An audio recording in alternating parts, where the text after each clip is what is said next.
The wizard path from the simulator. अध्याय 801 परीक्षण और त्रुटि और बहुत अलग। कृपया सदस्यता लें _1।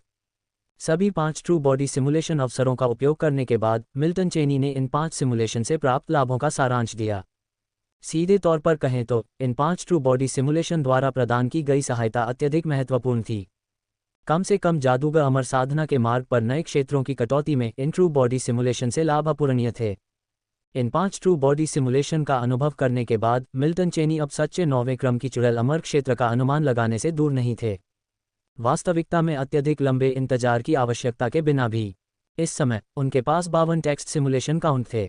जब तक उन्होंने संचयी 5 टेक्स्ट सिमुलेशन के लिए इन टेक्स्ट सिमुलेशन काउंट का उपयोग किया, तब तक उन्हें इस प्रयास में 9वें क्रम की चुड़ैल अमर क्षेत्र का अनुमान लगाने की बहुत उम्मीद थी। बेशक शर्त ये थी कि इन टेक्स्ट सिमुलेशन में चरित्र का चयन गलत नहीं हो सकता था। जब तक वह इन समस्याग्रस्त सिमुलेशन में अपने जीवन काल की सीमा तक जीवित रह सकता था और खुद को दायरे के अनुमान में डुबो सकता था, तब तक वह अनिवार्य रूप से इन टेक्स्ट सिमुलेशन के साथ 9वें क्रम की चुड़ैल अमर के मार्ग का सफलतापूर्वक अनुमान लगाने में सक्षम होगा। यह मिल्टन चेनी का विश्वास था।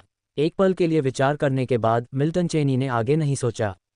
आखिरकार टेक्स्ट सिमुलेशन के अलावा उसने अभी भी 10 संचित पुनर्जन्म सिमुलेशन गणनाओं का उपयोग नहीं किया था। 10 पुनर्जन्म सिमुलेशन ने मिल्टन चेनी को कई विकल्प दिए। वह एक पुनर्जन्म सिमुलेशन शुरू करने का विकल्प चुन सकता था, या वह 5 पुनर्जन्म सिमुलेशन का संचयी उपयोग करके 2 को सक्रिय करने का विकल्प चुन सकता था, या वह एक बार में सीधे 10 पुनर्जन्म सिमुलेशन गणनाओं का उपयोग करने का विकल्प भी चुन सकता था। सभी संभव थे। यह इस बात पर निर्भर था कि मिल्टन चेनी ने क्या निर्णय लिया। अगले ही पल उसकी चेतना में हलचल मच गई। उसकी नज़र सिम्युलेटर की लाइट स्क्रीन पर लौट आई जो उसके सामने तैर रही थी। टेक्स्ट सिमुलेशन काउंट 52, पुनर्जन्म simulation count 10। True body simulation में 5000 वर्षों में संचित 5 सिमुलेशन काउंट सभी का उपयोग मिल्टन चेनी ने किया था। उन्होंने जो मदद प्रदान की उसे बहुत महत्वपूर्ण कहा जा सकता है। कम से कम अब वह 9वें क्रम की चुड़ैल अमर साधना पथ का अनुमान लगाने से दूर नहीं था। ट्रू बॉडी सिमुलेशन काउंट का उपयोग किया गया था, लेकिन टेक्स्ट सिमुलेशन और पुनर्जन्म सिमुलेशन के लिए संचित काउंट का उपयोग अभी तक नहीं किया गया था। क्या आप टेक्स्ट सिमुलेशन शुरू करना चाहेंगे? अभी नहीं। लाइट स्क्रीन पर काला टेक्स्ट सामने आया जिसमें पूछा गया था कि क्या वह टेक्स्ट सिमुलेशन शुरू करना चाहता है। मिल्टन चेनी ने खुद से कहा और तुरंत संचित टेक्स्ट सिमुलेशन काउंट को सक्रिय नहीं किया। अगले ही पल लाइट स्क्रीन पर नया काला टेक्स्ट उभरा। क्या आप पुनर्जन्म सिमुलेशन आरंभ करना चाहेंगे? आरंभ करें, बस एक पुनर्जन्म सिमुलेशन। अगले ही पल जैसे ही मिल्टन चेनी के बोले गए शब्द गिरे, पुनर्जन्म सिमुलेशन भी सफलतापूर्वक आरंभ हो गया। मिल्टन चेनी की चेतना अचानक अंधेरे में डूब गई। जब उनकी चेतना फिर से स्पष्टता प्राप्त कर पाए, उनका चेतन स्व पहले ही पुनर्जन्म स्थान के भीतर प्रकट हो चुका था। अल्पविराम। पुनर्जन्म स्थान के भीतर मिल्टन चेनी की चेतना धीरे धीरे स्पष्टता में लौट आए। इस समय उनका चेतन स्व पुनर्जन्म स्थान के ठीक ऊपर मंडरा रहा था। मिल्टन चेनी पुनर्जन्म स्थान के भीतर सब कुछ स्पष्ट रूप से महसूस कर सकते थे। पुनर्जन्म स्थान अभी भी वही पुनर्जन्म स्थान था, तथा पिछली बार जब मिल्टन चेनी ने पुनर्जन्म सिमुलेशन आरंभ किया था और यहां प्रवेश किया था, तब से इसमें कोई परिवर्तन नहीं हुआ। प्राइमल स्पिरिट क्षेत्र। मैं देखना चाहता हूं कि क्या यह इसलिए है क्योंकि मैंने अपना क्षेत्र बरकरार रखा है, मिल्टन चेनी ने खुद से कहा। इस समय उसे कोई हिचकिचाहट नहीं थी। आखिरकार उसने परीक्षण और त्रुटि के लिए एक पुनर्जन्म सिमुलेशन शुरू करने का विकल्प चुना था। एक पुनर्जन्म सिमुलेशन की स्मृति मिल्टन चेनी के लिए इतनी अपरिहार्य नहीं थी। आखिरकार वास्तविकता के 500 वर्षों में वह एक नया पुनर्जन्म सिमुलेशन काउंट जमा कर सकता था। वह अभी भी इस पुनर्जन्म सिमुलेशन में प्राइमल स्पिरिट क्षेत्र में पुनर्जन्म लेने का इरादा रखता था। आखिरकार पिछले पुनर्जन्म सिमुलेशन के अंत ने मिल्टन चेनी को कुछ हद तक हैरान कर दिया। जिस प्राणी ने अचानक उस पर हमला किया वह विशेष रूप से उसके लिए आया था। इस स्थिति के उभरने से मिल्टन चेनी इसे सत्यापित करने के लिए बहुत उत्सुक हो गए। बेशक ऐसी परिस्थितियों में इस दुनिया में पुनर्जन्म का मतलब था कि काफ़ी जोखिम थे, लेकिन इस बार मिल्टन चेनी केवल परीक्षण कर रहे थे और कोई बड़ी वृद्धि नहीं चाहते थे, इसलिए कुछ जोखिमों के साथ भी इससे कोई फर्क नहीं पड़ा। बाकी के लिए वह फिलहाल उन पर विचार नहीं करेंगे। अगले पल विचार विमर्श और निर्णय लेने के बाद मिल्टन चेनी ने अब और संकोच नहीं किया। उसकी चेतना की निगाह नारंगी चमक उत्सर्जित करने वाले विश्व प्रकाश बिंदु पर टिकी। उसी समय उसकी चेतना थोड़ी हिली। जैसे ही उसकी चेतना हिली, उसकी चेतना नारंगी प्रकाश बिंदु के साथ विलीन होने लगी। अल्पविराम। समय आराम से बीत गया और यह पता नहीं चला कि कितना समय बीत गया था। बिना किसी आवाज़ के मिल्टन चेनी ने आदिम आत्मा क्षेत्र में उत्पत्ति के सागर में फिर से जन्म लिया। मिल्टन चेनी की चेतना, जो अंधेरे में डूब गई थी, धीरे धीरे स्पष्टता हासिल कर ली। उसके दिमाग में यादें भी धीरे धीरे स्पष्ट होने लगीं। जब तक मिल्टन चेनी की चेतना पूरी तरह से बहाल नहीं हो गई और उनकी यादें पूरी तरह से साफ नहीं हो गईं, तब तक उन्हें अपने आसपास के माहौल का एहसास नहीं हुआ। वास्तव में यह एहसास प्राइमल स्पिरिट दायरे में उत्पत्ति के सागर में उनके पिछले पुनर्जन्म के समान था। प्राइमल स्पिरिट दायरे में अपने दूसरे पुनर्जन्म के लिए मिल्टन चेनी ने अतिरिक्त अनुभव प्राप्त किया था। आखिरकार उन्होंने कहावत समझ ली थी, अनुभव से ही सीखा जाता है। अगले ही पल मिल्टन चेनी के दिमाग में अचानक एक याद उभरी जो उनके लिए कोई अजनबी नहीं थी। यह अचानक याद और प्राइमल स्पिरिट दायरे में उनके पिछले पुनर्जन्म से विरासत में मिली याद बिल्कुल एक जैसी थी। निश्चित रूप से यह एक ऐसी याद है जो प्राइमल स्पिरिट दायरे में पैदा होने वाली हर मूल आत्मा में मौजूद होती है। इस परिचित याद को महसूस करते हुए मिल्टन चेनी ने खुद से बात की। वास्तव में मिल्टन चेनी के लिए इस दुनिया में पहला और दूसरा पुनर्जन्म बहुत अलग नहीं था। इस बार अपने वास्तविक जीवन के समकक्ष के दायरे को विरासत में न मिलने के अलावा लगभग कोई अंतर नहीं था। इस दुनिया के बारे में उनकी समझ अभी भी सीमित थी। यह अनुकरण कैसे होगा, क्या ये पहले अनुकरण से पूरी तरह से अलग रास्ता अपनाएगा या वही रहेगा, यह अज्ञात था। कुछ क्षण बाद मिल्टन चेनी ने अपने बिखरे हुए विचारों को समेटा। उसने आगे सोचना बंद कर दिया, क्योंकि उस क्षण उसके शरीर ने अचानक तीव्र भूख का अनुभव किया, एक शारीरिक वृत्ति के समान भावना। ये वैसा ही था जैसे मनुष्य भोजन की कमी होने पर भूख या पानी की कमी होने पर प्यास महसूस करता है। मिल्टन चेनी के आदिम आत्मा शरीर को ठीक ऐसी ही अनुभूति हो रही थी, और इस वृत्ति को मिल्टन स्वयं भी दबा नहीं पाए।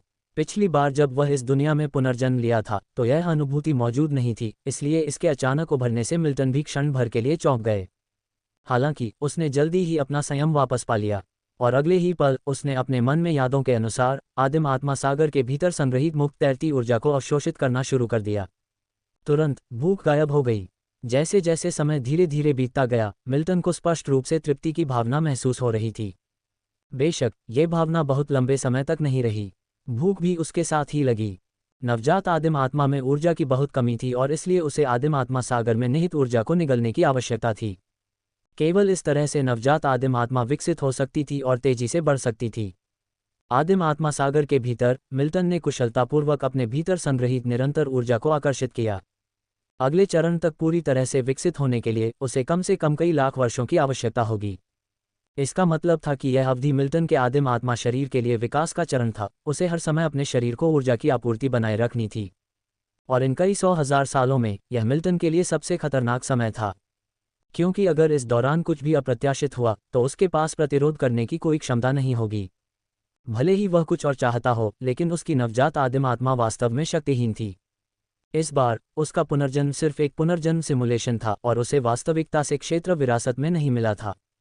ये कहा जा सकता है कि अगर मिल्टन बदकिस्मत होते तो वे अन्य आदिम आत्माओं द्वारा निगले जाने से पहले विकास के चरण में भी जीवित नहीं रह पाते। बेशक अगर मिल्टन थोड़े ज्यादा भाग्यशाली होते तो उपर्युक्त स्थिति नहीं होती। अगले ही पल मिल्टन ने अपने दिमाग से सारे विचार मिटा दिए। समय धीरे धीरे बहता रहा और आदिम आत्मा क्षेत्र के भीतर मिल्टन ने चुपचाप आदिम आत्मा सागर में निहित ऊर्जा को अवशोषित कर लिया।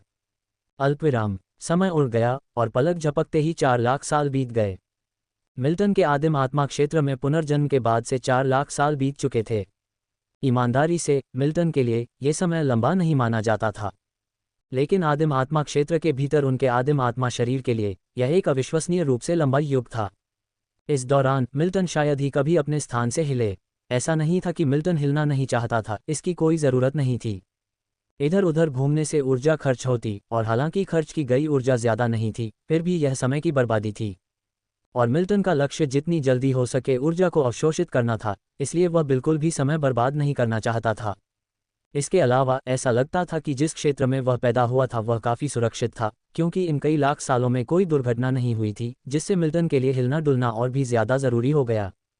ध्यान रखें कि प्राइमल स्पिरिट दायरे में हर पल अनगिनत प्राइमोडियल स्पिरिट्स जन्म लेती हैं। फिर भी इन वर्षों के दौरान मिल्टन को शायद ही कभी अन्य प्राइमोडियल स्पिरिट्स का सामना करना पड़ा। ऐसा क्यों हुआ? मिल्टन, जिन्होंने पहले प्राइमल स्पिरिट दायरे के एक सिमुलेशन का अनुभव किया था, के पास कुछ अनुमान थे।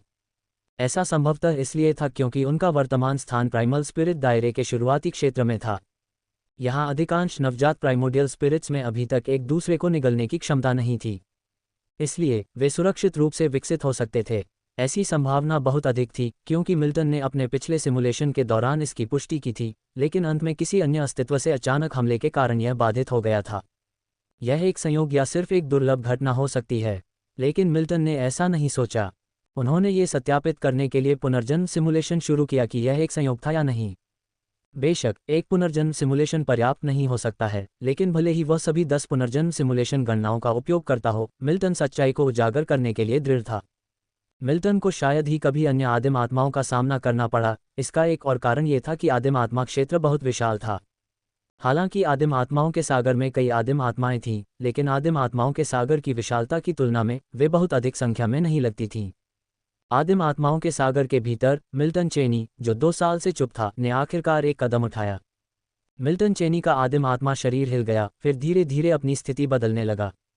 वह ऐसा क्यों कर रहा था? वास्तव में ऐसा इसलिए था क्योंकि मिल्टन चेनी यह जांच कर रहा था कि क्या उसने खुद को उस जन्मजात भूख से पूरी तरह से मुक्त कर लिया है। ये कहा जाना चाहिए कि यह सहज भावना कुछ ऐसी थी जिसे मिल्टन चेनी ने भी अपने अनगिनत अनुभवों के साथ असहज पाया। ये भावना किसी के नियंत्रण से परे किसी को भी परेशान कर सकती थी। एक क्षण बाद मिल्टन चेनी एक निर्णय पर पहुंचे। 4 लाख साल और आखिरकार मैं नौसिखिया अवस्था को पार कर गया हूं, उन्होंने खुद से कहा। मिल्टन चेनी ने सोचा, एक नवजात आदिम आत्मा शरीर के सहज प्रभाव को खत्म करना बस पहला कदम था। आगे बढ़ने और बदलने के लिए उसे अन्य आदिम आत्माओं को निगलने की जरूरत थी। आदिम आत्माओं के सागर में अन्य आदिम आत्माओं को निगलना मिल्टन चेनी का वर्तमान कार्य था। वास्तव में सटीक रूप से कहें तो आदिम आत्माओं के सागर में सभी आदिम आत्माओं को सच्चे जीवन रूप नहीं माना जा सकता था। सबसे अच्छे रूप में वे स्मृतियों वाली ऊर्जा इकाइयां थीं, सच्चे आध्यात्मिक शरीर नहीं। एक सच्चे आध्यात्मिक शरीर बनने के लिए कम से कम 7वें चरण के बराबर का क्षेत्र होना चाहिए। चलो धीरे धीरे आगे बढ़ते हैं। उस व्यक्ति ने इस बार मेरे खिलाफ कोई कार्रवाई नहीं की है, शायद मुझे इस पुनर्जन्म सिमुलेशन से बहुत कुछ हासिल हो जाए, उसने शांति से सोचा। मिल्टन चेनी मन की स्थिर अवस्था में था, खुद से बात कर रहा था। आगे बहुत समय था और मिल्टन चेनी जल्दी में नहीं था। वह कभी भी जल्दबाजी करने वाला व्यक्ति नहीं था। अल्पविराम। समय बीतता गया और पलक झपकते ही सैकड़ों हजार साल बीत गए।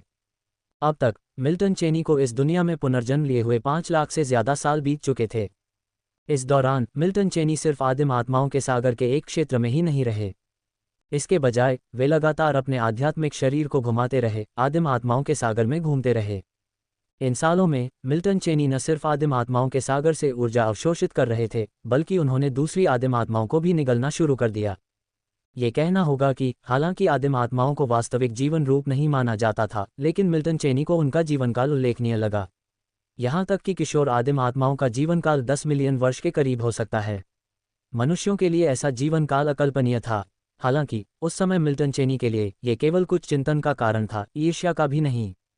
आखिरकार वह 9वीं अवस्था का साधक बनने वाला था, जिस समय उसका जीवनकाल कम से कम कई अरब वर्ष का होगा। जैसे ही मिल्टन चेनी के मन में यह विचार आया, उसका आदिम आत्मा शरीर आदिम आत्माओं के सागर में एक अन्य आदिम आत्मा के संपर्क में आया। जिस क्षण उसने मिल्टन चेनी से संपर्क किया, वह आदिम आत्माओं के सागर में गायब हो गया। और स्वाभाविक रूप से इसके गायब होने का कारण इसे मिल्टन चेनी ने निगल लिया था। इस आदिम आत्मा को खाने के बाद मिल्टन चेनी का मूड जरा भी नहीं बदला।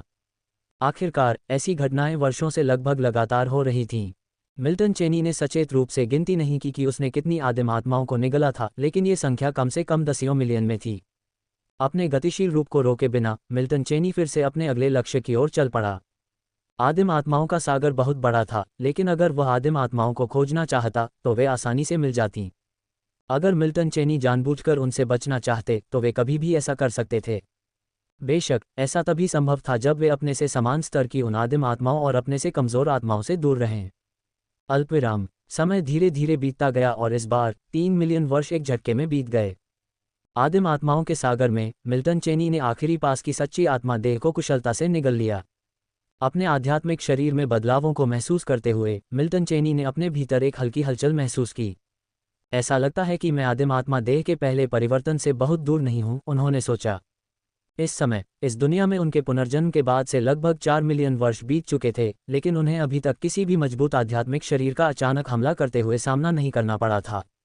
इससे मिल्टन चेनी को और भी यकीन हो गया कि उनका पिछला पुनर्जन्म सिमुलेशन कोई संयोग नहीं था।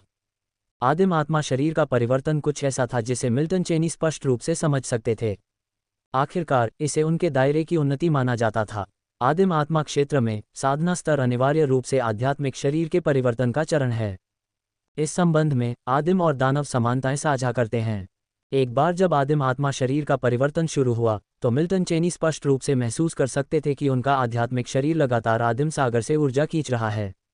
ऊर्जा विशाल थी और मिल्टन चेनी को इसे आदिम सागर से सक्रिय रूप से निकालने की आवश्यकता नहीं थी, बल्कि आदिम सागर से ऊर्जा लगातार मिल्टन चेनी की ओर बढ़ रही थी। यह अनुभूति असाधारण रूप से आरामदायक थी और दानव के परिवर्तन के दौरान होने वाली भावना से पूरी तरह अलग थी। आदिम का परिवर्तन कुछ ऐसा नहीं था जो अगोचर रूप से हुआ हो, इसके बजाय कोई व्यक्ति अपने आध्यात्मिक शरीर के भीतर परिवर्तनों को स्पष्ट रूप से महसूस कर सकता था। जैसे जैसे समय धीरे धीरे बीतता गया, मिल्टन चेनी का आध्यात्मिक शरीर परिवर्तन अभी भी धीमी गति से आगे बढ़ रहा था। मिल्टन चेनी का आध्यात्मिक शरीर नंगी आंखों से दिखाई देने वाली दर से बढ़ने लगा। आदिम सागर से ऊर्जा का प्रवाह भी मिल्टन चेनी के आध्यात्मिक शरीर में और भी तेज गति से प्रवाहित हुआ। समय बिना किसी गति के बहता रहा। अपने आध्यात्मिक शरीर परिवर्तन के क्षण के दौरान मिल्टन चेनी बाहरी दुनिया में किसी भी परिवर्तन को महसूस नहीं कर सके। वह केवल अपने आध्यात्मिक शरीर के परिवर्तन को महसूस कर सकते थे, क्योंकि बाहरी दुनिया के बारे में उनकी धारणा समाप्त हो गई थी। इस दुनिया में अपने अंतिम पुनर्जन्म में मिल्टन चेनी इस चरण तक नहीं पहुंच पाए थे, इसलिए उसके पास कोई अनुभव नहीं था। उसके मन में विरासत में मिली यादों में भी इस पहलू की कोई प्रासंगिक यादें नहीं थीं। बाहरी दुनिया में होने वाले बदलावों से अनजान होने का मतलब ये भी था कि मिल्टन चेनी समय बीतने का एहसास नहीं कर सकते थे। इसलिए उस समय मिल्टन चेनी को पता नहीं था कि उनके आध्यात्मिक शरीर परिवर्तन के शुरू होने के बाद से कितना समय बीत चुका है। ये बस एक पल या शायद 10,000 या 1,00,000 साल भी हो सकता है, लेकिन ऐसा लग रहा था कि यह अवधि विशेष रूप से लंबी नहीं थी। किसी समय मिल्टन चेनी ने महसूस किया कि आदिम सागर से उनके आध्यात्मिक शरीर में कोई और ऊर्जा प्रवाहित नहीं हो रही थी। इसका मतलब था कि यह परिवर्तन समाप्त होने वाला था। उन्होंने धीरे धीरे बाहरी दुनिया के बारे में अपनी धारणा को पुनः प्राप्त किया। आदिम सागर अभी भी पहले जैसा ही था, जिसमें कोई भी बदलाव नहीं था, केवल उनका आध्यात्मिक शरीर बदल गया था। इस समय मिल्टन चेनी को लगा कि उनके आध्यात्मिक शरीर की शक्ति लगभग तीसरे चरण के दायरे जितनी थी, अर्थात एक आदिमानव एक परिवर्तन से गुजरने के बाद तीसरे चरण के साधक के रूप में शुरू होता है। ऐसा नहीं लगता कि बहुत समय बीत गया है। अपने आध्यात्मिक शरीर में परिवर्तनों को महसूस करने के बाद मिल्टन चेनी ने खुद से कहा, उन्हें समय बीतने का बोध फिर से हो गया था। सौभाग्य से समय का उन पर बहुत अधिक प्रभाव नहीं पड़ा। परिवर्तन के बाद मिल्टन चेनी के आध्यात्मिक शरीर का जीवनकाल भी काफी बढ़ गया था। अगले ही पल मिल्टन चेनी को अपने आध्यात्मिक शरीर में विशिष्ट परिवर्तनों का एहसास होने लगा। सुधार वास्तव में काफी बड़ा है। अपने आध्यात्मिक शरीर के परिवर्तन को महसूस करने के बाद मिल्टन चेनी ने अंदर से थोड़ा आश्चर्य व्यक्त किया। निस्संदेह इस आध्यात्मिक शरीर परिवर्तन द्वारा लाया गया परिवर्तन बहुत महत्वपूर्ण था। अब वह परिवर्तन से पहले की तुलना में पूरी तरह से अलग प्राणी था। यदि पहले उसका क्षेत्र किसी ऐसे व्यक्ति के बराबर था जिसने साधना पथ पर कदम नहीं रखा था, तो अब उसका क्षेत्र तीसरे चरण का था। दोनों के बीच का अंतर 3 महान क्षेत्रों के अंतर के बराबर था। अगले ही पल मिल्टन चेनी ने परिवर्तन के बाद अपने आध्यात्मिक शरीर को हिलाने का प्रयास करना शुरू कर दिया। अब उनका आध्यात्मिक शरीर यूं कहें पहले से 10 गुना बड़ा था, लेकिन मिल्टन चेनी के लिए अपने आध्यात्मिक शरीर को हिलाना जरा भी मुश्किल नहीं था। ये पूरी तरह से स्वाभाविक लग रहा था। आदिम सागर में बहते हुए उन्हें थोड़ा भी बोझिल नहीं लगा, बल्कि पहले से ज्यादा चुस्त दुरुस्त। समय धीरे धीरे बीतता गया और इससे पहले कि मिल्टन चेनी अपने विचारों को इकट्ठा कर पाते, उनके आध्यात्मिक शरीर ने अचानक हिलना बंद कर दिया। उसी समय उनके दिमाग में अपरिचित यादों की एक श्रृंखला उभरी। इस स्थिति का सामना करते हुए मिल्टन चेनी को जरा भी आश्चर्य नहीं हुआ। निस्संदेह नई विरासत में मिली यादें सामने आई थीं। पिछले पुनर्जन्म सिमुलेशन में मिल्टन चेनी ने इस चरण तक सिमुलेशन नहीं किया था। इसका मतलब था कि जो यादें सामने आईं वे उनके लिए बिल्कुल नई थीं और शायद बहुत मददगार साबित हो सकती थीं। समय धीरे धीरे बीतता गया और कुछ ही समय में मिल्टन चेनी ने अपरिचित यादों को पूरी तरह से आत्मसात कर लिया। ये यादें आदिम सागर के बारे में विस्तृत परिचय प्रदान करती हैं। यादों को पचाने के बाद मिल्टन चेनी ने खुद से कहा, विरासत में मिली यादों के इस बैच में आदिम सागर का स्पष्ट परिचय था जहां वे वर्तमान में रहते थे। इसने मिल्टन चेनी को अब इस दुनिया के लिए पूरी तरह से अजनबी नहीं रहने दिया।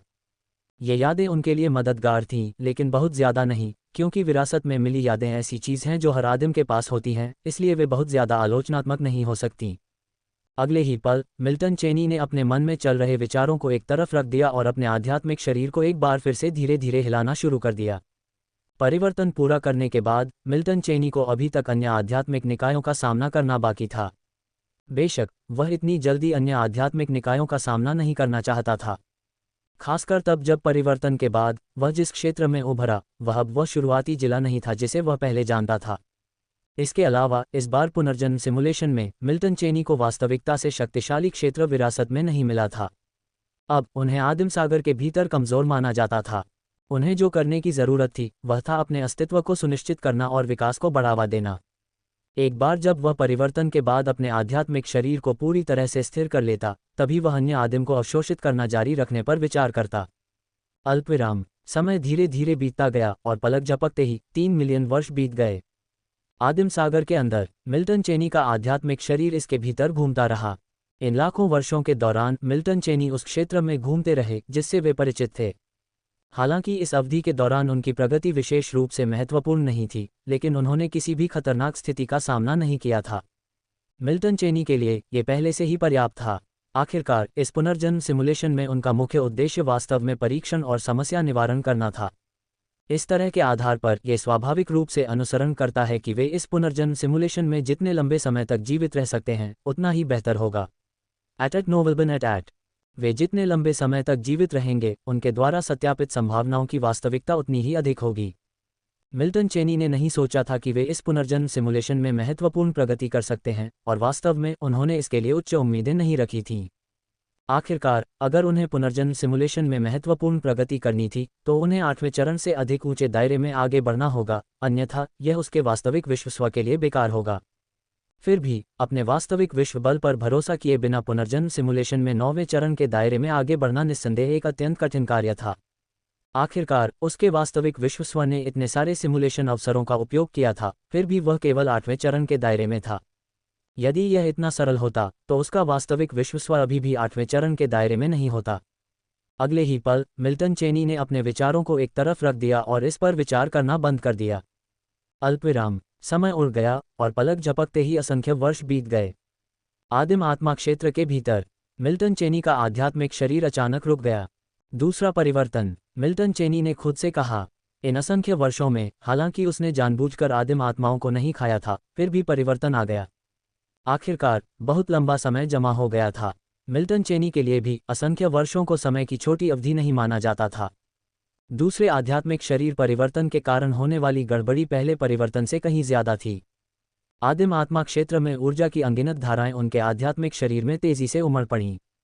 मिल्टन चेनी अपने आध्यात्मिक शरीर को बहुत तेज गति से फैलते हुए साफ महसूस कर सकते थे।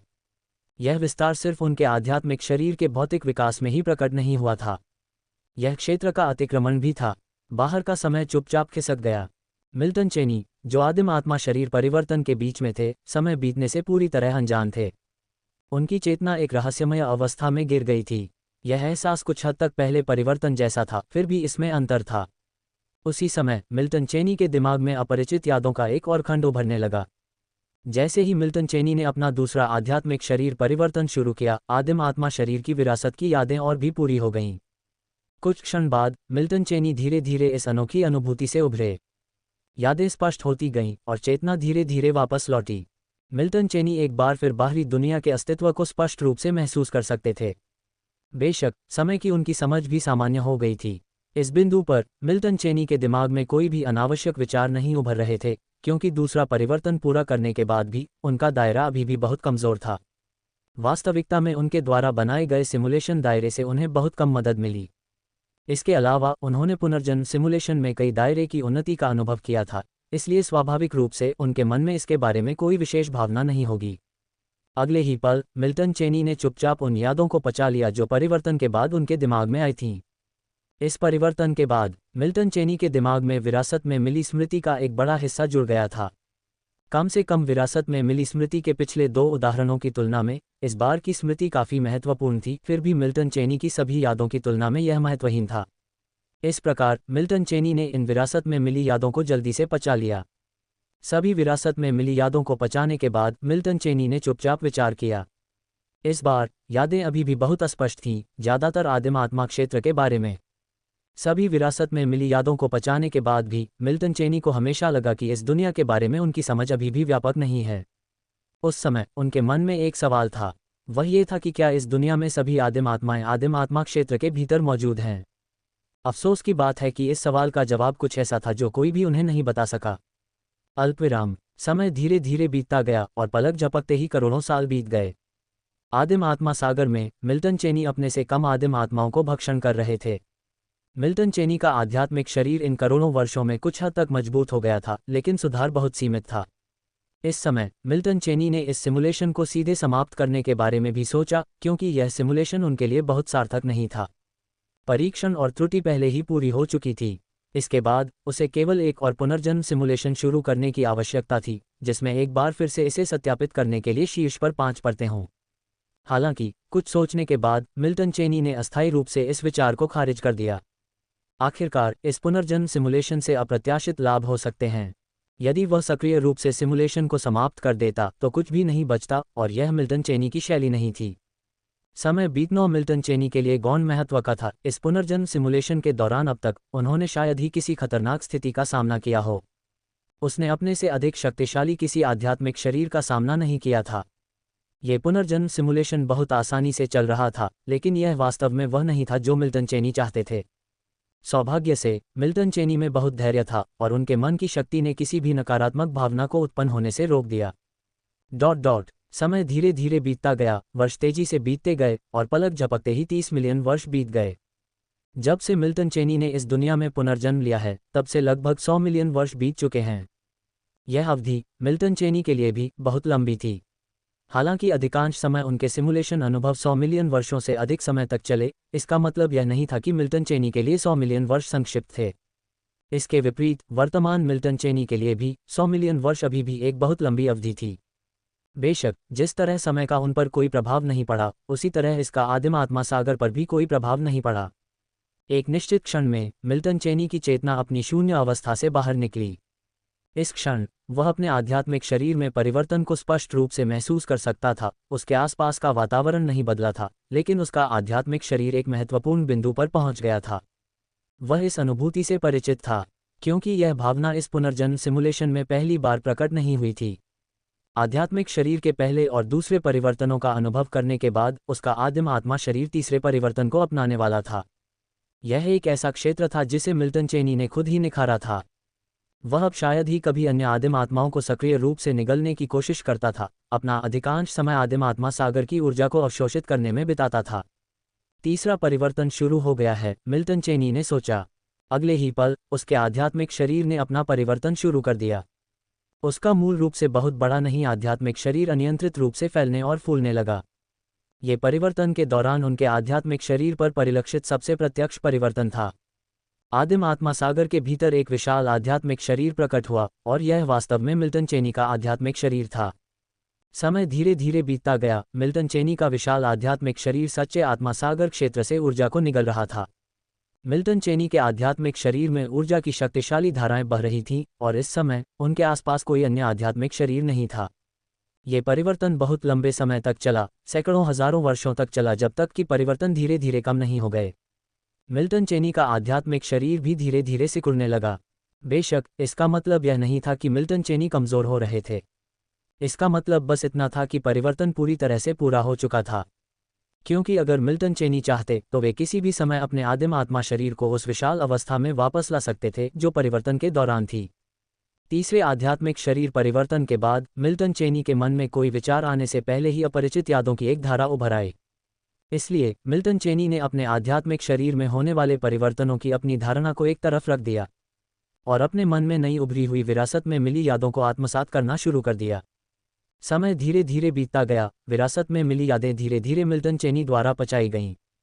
तो ऐसा ही है, क्या यही कारण है कि इस क्षेत्र को आदिम आत्मा क्षेत्र कहा जाता है? मिल्टन चेनी ने मन ही मन सोचा। 3 रिंग दुनिया। इस समय वह बस पहले रिंग में था। मिल्टन चेनी जिस उत्तर की पुष्टि करना चाह रहे थे वह इन विरासत में मिली यादों में ही छिपा था। अब तक मिल्टन चेनी की परिवर्तन के बाद की सभी विरासत में मिली यादें पूरी तरह से आत्मसात हो चुकी थीं। परिवर्तन पूरा होने के बाद ही वह वास्तव में इस दुनिया को समझने लगा था। जिस दुनिया में मिल्टन चेनी का पुनर्जन्म हुआ था वह सिर्फ एक दुनिया नहीं थी, ये दुनिया की 3 परतों से बनी एक गोलाकार संरचना थी। प्राइमल स्पिरिट क्षेत्र जहां वह रहता था इस दुनिया की पहली परत थी। अन्य दो परतें मिडिल प्राइमोर्डियल स्पिरिट क्षेत्र और डीप कोर्ट स्पिरिट क्षेत्र थीं। मिल्टन को पहले से ही उस प्रश्न का उत्तर पता था जिसकी उन्होंने पुष्टि की थी। इसका कारण सरल था, प्राइमल स्पिरिट क्षेत्र में उनके अंतिम सिमुलेशन में मौजूद अस्तित्व जितना शक्तिशाली अस्तित्व होना बिल्कुल असंभव था। इसका ये भी अर्थ था कि उनके अंतिम पुनर्जन्म सिमुलेशन का अचानक अंत कोई संयोग नहीं था। उस शक्तिशाली आध्यात्मिक शरीर ने जानबूझकर उन्हें निशाना बनाया। उस आध्यात्मिक शरीर ने उनके खिलाफ कदम क्यों उठाया, इस बारे में अब मिल्टन के पास अपना अनुमान था। इस बात की काफ़ी संभावना थी कि ऐसा इसलिए हुआ क्योंकि पुनर्जन्म सिमुलेशन में प्रवेश करते समय उसने वास्तविकता से दायरे को बरकरार रखा था। इसका मतलब ये था कि अगर मिल्टन इस दुनिया में पुनर्जन्म लेना जारी रखना चाहता था तो वह केवल व्यक्तिगत पुनर्जन्म सिमुलेशन गणनाओं पर भरोसा करके ऐसा कर पाएगा। इसलिए इस समय मिल्टन इस बात पर विचार कर रहा था कि क्या वह अपने अगले पुनर्जन्म सिमुलेशन में इस दुनिया में पुनर्जन्म लेना जारी रखना चाहता है। आखिरकार सिमुलेशन में एक ऐसा दायरा हासिल करना जो एकल पुनर्जन्म सिमुलेशन के माध्यम से वास्तविकता में मदद कर सके, बेहद मुश्किल है। इसका ये भी मतलब था कि यह बहुत संभव है कि उसके प्रयास उसके लाभ के अनुपात में न हों। एक पल के लिए चिंतन करने के बाद मिल्टन ने अपने दिमाग में विविध विचारों को दूर कर दिया। उसने अब और अधिक नहीं सोचने का फैसला किया। वह अभी भी एक सिमुलेशन में था और यह पुनर्जन्म सिमुलेशन अभी तक समाप्त नहीं हुआ था। यह विचार करने का समय अभी नहीं था कि अगले पुनर्जन्म सिमुलेशन के लिए कौन सी दुनिया सबसे अच्छी होगी। इस समय उसे जिस एकमात्र चीज़ पर ध्यान केंद्रित करने की ज़रूरत थी वह थी इस पुनर्जन्म सिमुलेशन के भीतर अपने दायरे को आगे बढ़ाना। आखिरकार सिमुलेशन अभी खत्म नहीं हुआ था और उसके पास बहुत सारा जीवन बचा हुआ था। उसके पास इस पुनर्जन्म सिमुलेशन के भीतर एक बहुत ही उच्च दायरे में आगे बढ़ने का हर अवसर था। इस पुनर्जन्म सिमुलेशन में उसका भाग्य भी बुरा नहीं था। कम से कम अब तक उसे किसी भी खतरनाक स्थिति का सामना नहीं करना पड़ा था। अब नई विरासत में मिली यादों को आत्मसात करने के बाद मिल्टन अपने उत्थान के मार्ग को स्पष्ट रूप से समझ सकता था। इसका मतलब यह था कि उसके लिए अभी भी एक ऐसे दायरे में आगे बढ़ने की कुछ संभावना थी जो इस पुनर्जन्म सिमुलेशन में उसके वास्तविक स्व की सहायता कर सके। अब अगर वह एक और परिवर्तन से गुजर सकता है तो उसका आदिम आत्मा शरीर मध्य आदिम आत्मा दायरे में चढ़ सकता है। यह न केवल आध्यात्मिक शरीर का परिवर्तन होगा बल्कि दायरे में एक छलांग भी होगी। ये कहा जा सकता है कि सिर्फ एक और आध्यात्मिक शरीर परिवर्तन उसे सीधे 7वें चरण के बराबर के दायरे में पहुंचने की अनुमति देगा। निस्संदेह यह एक जबरदस्त उन्नयन होगा। बेशक इस चरण को प्राप्त करना आसान नहीं था, कम से कम मिल्टन के लिए तो नहीं। हालांकि उसके पास सहायता करने के लिए कई यादें थीं, लेकिन निर्णायक कारक अभी भी भाग्य था।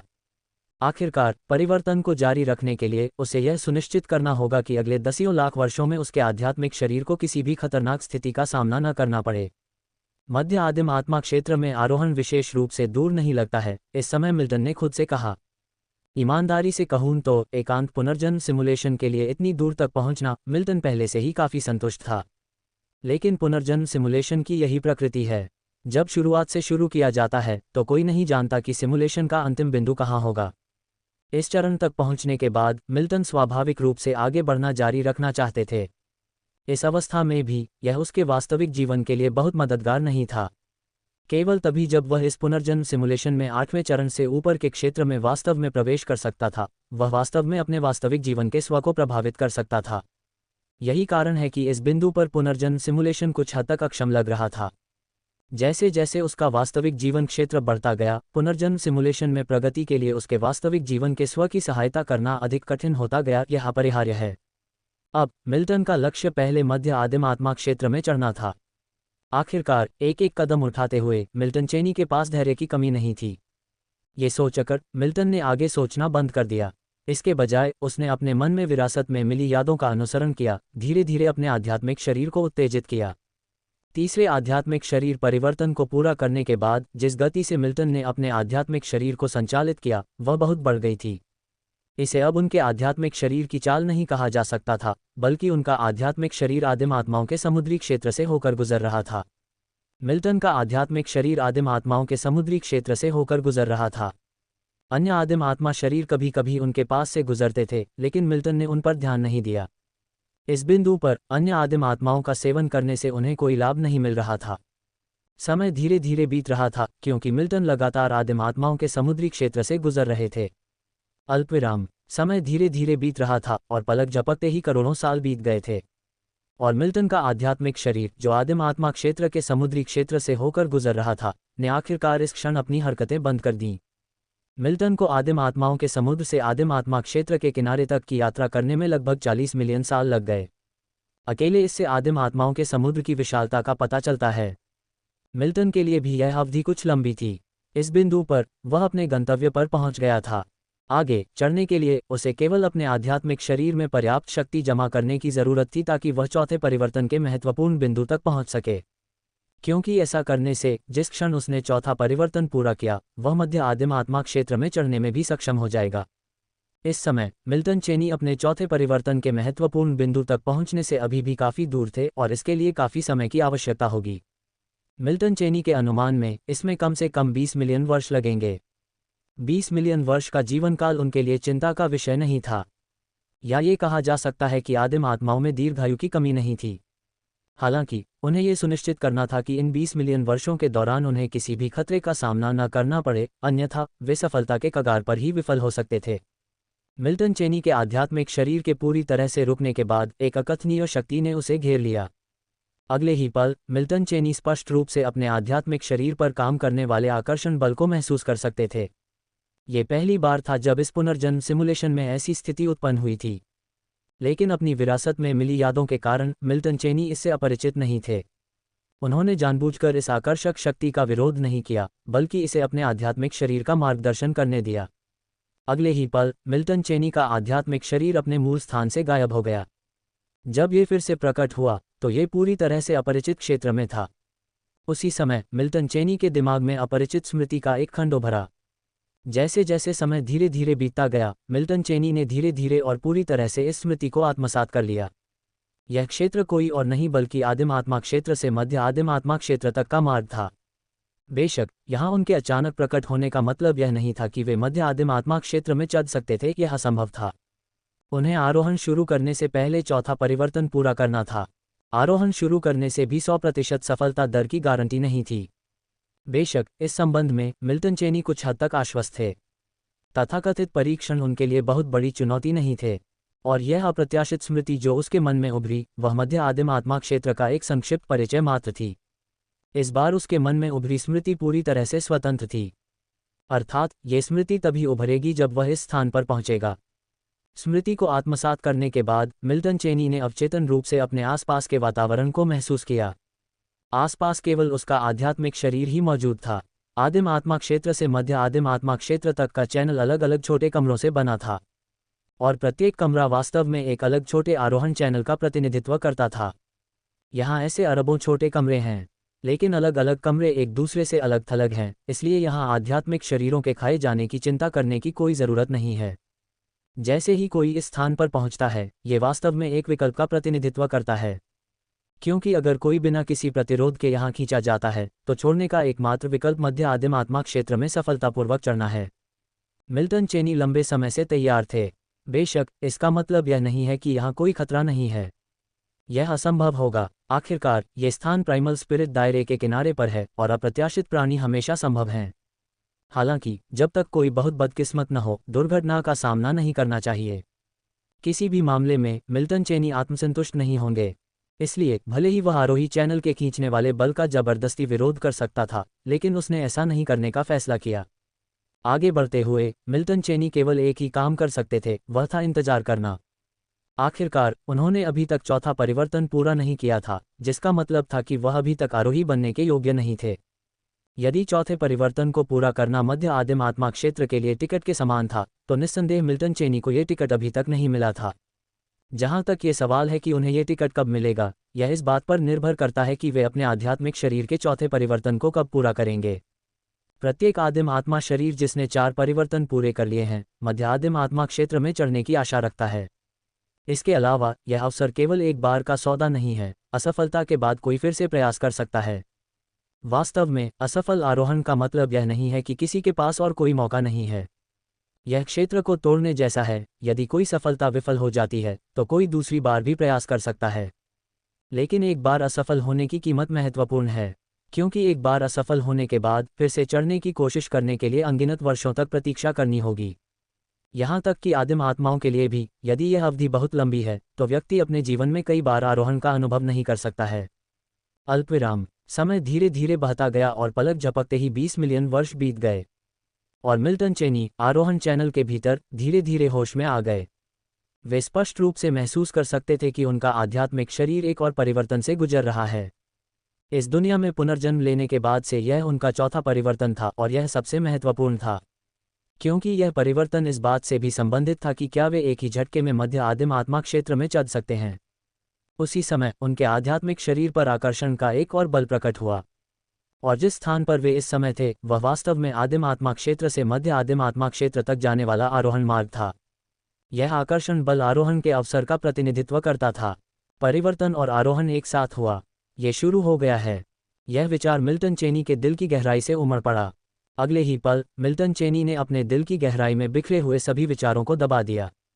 मिल्टन चेनी ने आकर्षण की इस शक्ति का विरोध नहीं किया, इसके बजाय उन्होंने इसे खुद को इस स्थान से बाहर खींचने दिया। एक पल के बाद मिल्टन चेनी ने अपने आसपास के वातावरण में एक बहुत बड़ा बदलाव महसूस किया। इस पल मिल्टन चेनी ने अपने आध्यात्मिक शरीर पर नियंत्रण खो दिया। उन्होंने महसूस किया कि उनका आध्यात्मिक शरीर एक जगह पर बंधा हुआ था।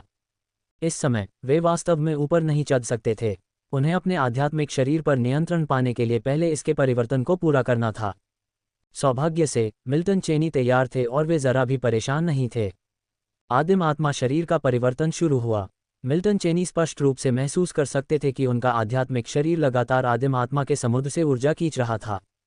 यह ऊर्जा बहुत अधिक थी। पिछले परिवर्तनों के लिए उनके आध्यात्मिक शरीर को जितनी ऊर्जा की आवश्यकता थी उससे कहीं अधिक। स्वाभाविक रूप से अशांति भी बहुत अधिक थी। बेशक इस समय मिल्टन चेनी बाहरी दुनिया में हो रहे बदलावों को महसूस करने में असमर्थ थे। वे केवल इतना ही महसूस कर सकते थे कि उनका आध्यात्मिक शरीर बिना रुके मजबूत होता जा रहा था। ऊर्जा की लहरें लगातार मिल्टन चेनी की ओर बह रही थीं। आदिम आत्मा शरीर का परिवर्तन कोई ऐसी चीज नहीं थी जो रातों रात पूरी हो सकती थी। अब भी जब वे स्वर्गारोहण मार्ग में थे तो भी स्थिति वैसी ही थी। समय धीरे धीरे बीतता गया और मिल्टन चेनी के आध्यात्मिक शरीर का परिवर्तन बिना किसी रुकावट के जारी रहा। मिल्टन चेनी के आध्यात्मिक शरीर की शक्ति भी बहुत तेजी से बढ़ी। बाहरी दुनिया में होने वाले बदलावों को महसूस न कर पाने का मतलब ये भी था कि मिल्टन चेनी समय बीतने का एहसास नहीं कर पा रहे थे। कौन जानता है कि कितने साल बीत गए थे, वैसे भी ये बहुत लंबा समय था। एक निश्चित क्षण में मिल्टन चेनी ने महसूस किया कि आदिम आत्मा के समुद्र से उनके आध्यात्मिक शरीर में कोई और ऊर्जा प्रवाहित नहीं हो रही थी, जिसका मतलब था कि यह परिवर्तन समाप्त होने वाला था। परिवर्तन समाप्त हो गया था, लेकिन मिल्टन चेनी के लिए वास्तविक उत्थान अभी शुरू हुआ था। उनके पास पहले से ही टिकट था। क्या वह वास्तव में मध्य आदिम आत्मा क्षेत्र में चढ़ सकते हैं? यह इस बात पर निर्भर करता था कि क्या वह इस समय उत्थान की परीक्षा पास कर सकते हैं। मिल्टन चेनी ने धीरे धीरे बाहरी दुनिया के बारे में अपनी धारणा वापस पा ली। अगले ही पल एक नई मुसीबत आ गई। अपने आध्यात्मिक शरीर पर नियंत्रण पाने के बाद उस पर एक जबरदस्त दबाव आया। ऐसा लग रहा था जैसे मिल्टन चेनी पूरी दुनिया का भार अपने कंधों पर उठा रहे हों। बेशक वास्तविक स्थिति इतनी अतिरंजित नहीं थी, लेकिन मिल्टन चेनी का अनुभव वाकई बहुत तीव्र था। भारी बोझ के नीचे आगे बढ़ने की यह अनुभूति शायद उनके लिए वास्तविकता में बहुत मायने न रखती हो, लेकिन इस पुनर्जन्म सिमुलेशन में मिल्टन चेनी के लिए यह बिल्कुल भी आसान नहीं था। आखिरकार अगर हम केवल लोगों की बात करें तो वर्तमान मिल्टन चेनी केवल 5वें चरण के साधक के बराबर थे, जबकि वास्तव में उनका लोक वास्तव में 8वें चरण की सीमा थी। दोनों के बीच का अंतर बहुत बड़ा था। समय धीरे धीरे बीतता गया और मिल्टन चेनी की मनस्थिति बेहद मजबूत थी, जिसका मतलब था कि उनका लचीलापन बेहद शक्तिशाली था। अगर परीक्षा केवल यही होती तो उन पर दबाव बहुत अधिक नहीं होता। जैसे जैसे समय बीतता गया मिल्टन चेनी धीरे धीरे सभी दबावों को झेलते गए। इस समय मिल्टन चेनी को इस बात की कोई परवाह नहीं थी कि कितना समय बीत चुका है। किसी भी मामले में एक निश्चित क्षण में दबाव अचानक गायब हो गया और उसके सामने की दुनिया पूरी तरह से अलग थी। इसमें कोई संदेह नहीं है कि वह सफलतापूर्वक मध्य आदिम आत्मा क्षेत्र में चढ़ गया था। इस समय बीतना महत्वहीन हो गया है। जैसे ही मिल्टन चेनी सफलतापूर्वक मध्य आदिम आत्मा क्षेत्र में चढ़े, उन्होंने धीरे धीरे महसूस किया कि उनका आध्यात्मिक शरीर एक तरह के परिवर्तन से गुजर रहा है। ये परिवर्तन उनके द्वारा पहले अनुभव किए गए किसी भी परिवर्तन से अलग था। इस बार परिवर्तन एक उदात्तीकरण की तरह लग रहा था। मिल्टन स्पष्ट रूप से महसूस कर सकते थे कि उनके आदिम आत्मा शरीर के भीतर एक नई चेतना पैदा हो रही है। ये वह चेतना नहीं थी जो उन्होंने इस दुनिया में पुनर्जन्म लेने के समय वास्तविकता से बरकरार रखी थी, बल्कि एक आदिम आत्मा चेतना थी जो आरोहण के बाद पैदा हुई थी। यह मौलिक रूप से अलग था। मिल्टन के नए संसारों में पुनर्जन्म अक्सर सहज और बिना किसी घटना के होने का कारण काफी सरल था। ऐसा इसलिए था क्योंकि उन्होंने एक नए संसार में पुनर्जन्म लेने के बाद वास्तविकता से यादें और चेतना बरकरार रखी थी। इस तरह की स्मृति और चेतना अन्य प्राणियों के लिए मौजूद नहीं थी। ये वह लाभ था जो मिल्टन को उन दुनियाओं के मूल निवासियों पर था जिनमें उसने पुनर्जन्म लिया था। वास्तव में आदिम आत्मा क्षेत्र में जन्मी एक आदिम आत्मा को सच्ची चेतना प्राप्त करने के लिए सफलतापूर्वक ऊपर उठने की आवश्यकता होती है। मिल्टन आदिम आत्मा क्षेत्र में काफी खास अस्तित्व था क्योंकि उसने पहले से ही वास्तविकता से एक चेतना को बनाए रखा था। हालांकि अपने उत्थान के बाद वह अपने आध्यात्मिक शरीर के भीतर एक नई चेतना के जन्म को स्पष्ट रूप से महसूस कर सकता था, जो वास्तविकता से बनाए गए चेतना से स्वतंत्र थी। इस समय मिल्टन स्पष्ट रूप से अपने आध्यात्मिक शरीर के अंदर एक नई चेतना का निर्माण महसूस कर सकता था। ये चेतना स्वाभाविक रूप से उसकी भी थी, लेकिन यह इस दुनिया की विश्व आत्मा की चेतना थी। मिल्टन अच्छी तरह से जानते थे कि एक बार यह अनुकरण समाप्त हो जाने के बाद नई बनी चेतना वास्तविकता में बनी रहेगी। इसमें कोई संदेह नहीं था कि इससे उसकी वास्तविक दुनिया की चेतना भी मजबूत होगी। इसका मतलब है कि अगर वह अब इस पुनर्जन्म सिमुलेशन को समाप्त कर देता है और वास्तविकता में लौटता है, तो इस सिमुलेशन से होने वाले लाभ वास्तव में वास्तविक दुनिया में उसके लिए बहुत मददगार होंगे। वास्तविक दुनिया के मिल्टन की चेतना को मजबूत करना बहुत मुश्किल है। पुनर्जन्म सिमुलेशन के माध्यम से इसे संरक्षित करना एक ऐसी ही विधि है। सबसे महत्वपूर्ण बात यह है कि स्वर्गारोहण के बाद मिल्टन के आदिम आत्मा शरीर में बहुत बड़ा परिवर्तन हुआ। इस चरण को पूरा करने का मतलब था कि मिल्टन का आदिम आत्मा शरीर क्षेत्र 7वें चरण में पहुंच गया था। यह एक महान क्षेत्र के माध्यम से एक छलांग थी, यहां तक कि एक से अधिक महान क्षेत्रों को पार करना। सफलतापूर्वक चढ़ने के बाद मिल्टन का आध्यात्मिक शरीर परिवर्तन अभी पूरी तरह से समाप्त नहीं हुआ था। वह जिस क्षेत्र में था वह वास्तव में मध्य आदिम आत्मा क्षेत्र के भीतर था, लेकिन उसका क्षेत्र अभी पूरी तरह से स्थिर नहीं हुआ था।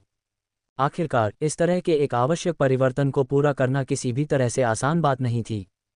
यद्यपि मिल्टन ने सफलतापूर्वक आरोहण किया था, फिर भी उसने अपनी सतर्कता को कड़ा रखा क्योंकि वह थोड़ा भी आराम नहीं कर सकता था। मिल्टन अच्छी तरह से जानता था कि इस स्तर पर भी सफलता की 100% गारंटी नहीं थी, इसलिए वह खुद को कोई ढील नहीं देगा। आरोहण के बाद मिल्टन का अपने आध्यात्मिक शरीर पर प्रभुत्व बहाल हो गया था और उसने अपनी चेतना पर बहुत ही कुशल नियंत्रण कर लिया था। इसलिए इस समय मिल्टन के दिल में अराजक विचारों का कोई निशान नहीं था। ये निस्संदेह मिल्टन के वर्तमान पुनर्जन्म सिमुलेशन में सबसे महत्वपूर्ण क्षण था।